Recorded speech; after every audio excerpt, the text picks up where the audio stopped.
Saying no is a firm part of our job as product managers and product owners. Trying to please everyone and taking on board every idea is hardly a recipe for achieving product success.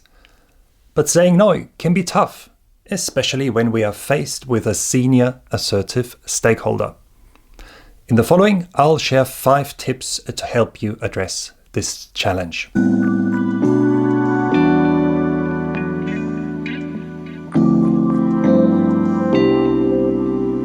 Imagine that you're talking to John, a senior salesperson who's been involved with the product for a while. John mentions the upcoming product release and says, "You really must add the enhanced reporting feature. I've spoken to several customers and they have all confirmed that it is absolutely crucial." You know, though, that it is impossible to add the feature to the development effort. The dev team is struggling with the current workload and moving the date is not an option. What's more, you suspect that John's request may be motivated by the desire to meet his sales targets. But John is a well-connected and influential individual who doesn't like to be told that he is wrong. How can you decline his request without offending him and losing his support? Tip number 1, don't feel bad about saying no. Declining a request can be hard. You might not want to disappoint John, to stay with the example. You might worry that saying no will anger him and lead to conflict. Or you might not want to be seen as a naysayer, but somebody who has a can-do attitude and wants to help. Saying no, however, is part and parcel of a product person's job. If you said yes to every idea and request, you would end up with a feature soup, a product with an uncompelling value proposition and a poor user experience. As Steve Jobs once said, innovation is about saying no to 1,000 things. You have to pick carefully. If you believe, however, that it would be impossible for you to say no to John, then this may indicate that you are not properly empowered, that you lack the necessary authority and respect to be in charge of the product. Now, if that's the case, then explore how you can strengthen your product leadership. And I offer more detailed guidance on this topic in my book, How to Lead in Product Management. Tip number 2, empathize with the individual. Having decided that you can't accept John's request, you might be tempted to share your view with the stakeholder and say, for instance, "I'm sorry, John, but there is no way that I can add the feature to the current release. The development team is struggling to implement the features we've agreed, and I can't really push out the date. I'm sure you'll understand this." Now, this might seem like a reasonable answer. It's direct and it offers an explanation. But would it be effective? Now, if John does not feel heard and understood, it will be hard for him to accept no as an answer, no matter how valid your arguments are. Instead, he might feel rejected and react with disappointment or anger. He might think that you don't appreciate his views and don't care about his needs. Consequently, he may no longer fully trust and support you. To avoid this situation and maximize the chances that John can receive a no, I recommend that you empathize with the stakeholder before you offer an answer. Find out first why the feature is important to John. What is his personal vested interest in getting the feature included in the release? Why does it matter to him so much? Only if John feels understood will he open up to your perspective, listen to your arguments, and accept that you can't add the feature to the release. The following 4 listening techniques will help you with this.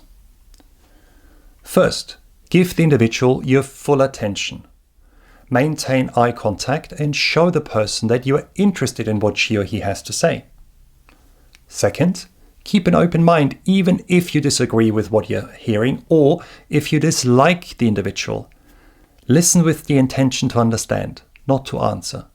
John might be right after all, and you should add the feature to the release. Third, pay attention to the person's body language. Nonverbal information like voice, pitch, gestures, facial expressions, they express the speaker's feelings, which help you uncover the individual's underlying interests. And finally, ask clarifying and probing questions to check that you have correctly understood what was said and encourage the other person to provide more information. You might say, for instance, "Can you please help me understand why adding the feature is so important to you?" Tip number 3, reframe the conversation. Stakeholders often request specific features without necessarily being fully aware of the problems that they address. But value is hardly created by adding a single piece of functionality, at least as long as a product is young or changing. So instead of debating an individual feature with John, try and reframe the conversation. Explore which user or customer problem the functionality would help address. How would implementing the feature benefit the customers and users? And why do some customers view it as crucial, to stay with the example? And would there be an alternative way to achieve the desired impact? And additionally, consider if the feature is aligned with the product goal of the current development effort.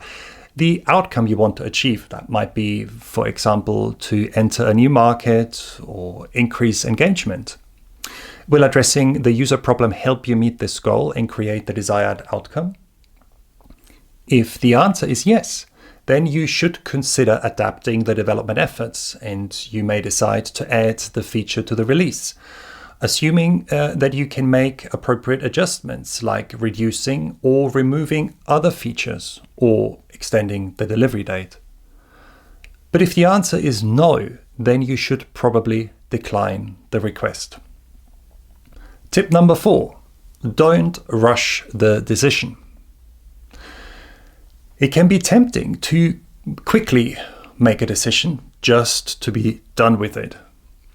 While you don't want to procrastinate the decision, rushing it is usually a bad idea. Say that the conversation with John has turned difficult. He is adamant that the feature must be added, and he doesn't want to accept your view. What's more, he suggests that you don't understand what the customers want, and he threatens to escalate the issue. In such a situation, it's natural to feel difficult emotions like worry and anger. When this happens, I find it's best to pause the conversation and to postpone the decision so you can regain a cool head and allow the difficult feelings to subside. You might say to John, "It's really important to me that we find a good solution, but I'm feeling upset right now and I need some time to reflect on what I heard you say. Let's please continue the conversation in the afternoon," or whenever is a good time. Additionally, consider if you can and should make the decision on your own, if the decision has a bigger impact, if you require other people's input to make the right decision, or if you want to secure their buy-in. I recommend scheduling a meeting with all the key stakeholders and the development team representatives in order to discuss and evaluate the feature request and make a joint decision. You might even find that you need to run an experiment and collect relevant data, for instance, interviewing users or releasing a feature fake before you can make the final decision. Tip number 5, try to find common grounds, but don't split the difference. While saying no is sometimes unavoidable, I suggest that you explore if there is an alternative way to meet the stakeholder's underlying need. Say that your suspicion turned out to be right. John's request is at least partly motivated by the desire to meet his sales targets and claim a bonus. Now, if that's the case, find out if you can help him achieve his goal without having to add the feature, assuming that you believe that it is right for you to help John pursue this goal. Would it be helpful, for example, to develop a sales pitch that shows that the product addresses some of the customer needs without providing the additional feature?